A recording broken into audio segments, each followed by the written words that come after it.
Hey everyone, Victoria here from Credit Fix Solutions, and I have a really great case here for a client of ours who had a banking default for, just reading off my CRM, sorry, it's $1,279, but it's not the amount, is it? It's the fact that you've defaulted. Now, that was listed in 2022.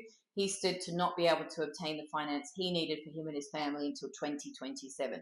So well worth the investment if we're successful. Obviously, we don't charge anything unless we're successful, but if we're successful, to pay us a fair fee for service to remove that default. Now, we did in fact remove that default, and his client ID 7798, and his score shot up from 416 to 923.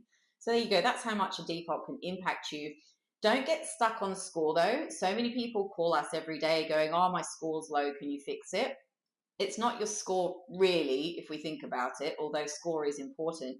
It's more to do with the data sets, the quality of your data sets. So number one is not applying too much. That keeps your inquiry pattern looking very pretty. And then the algorithms like that and award you points. Number two is paying things on time. We've got 24 months repayment history information.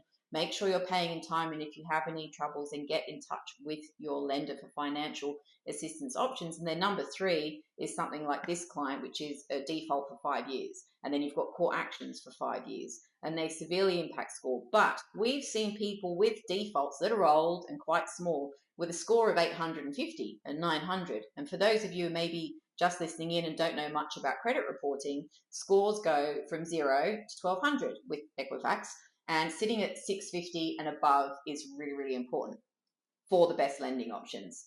So you can have a high score and a default, but it's not the score.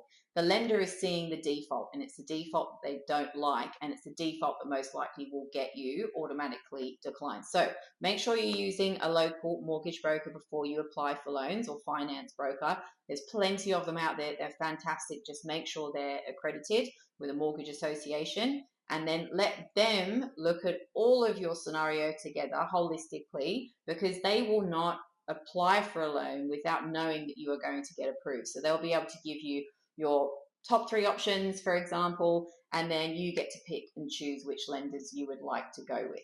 Anyway, that's all for today. Thanks for listening.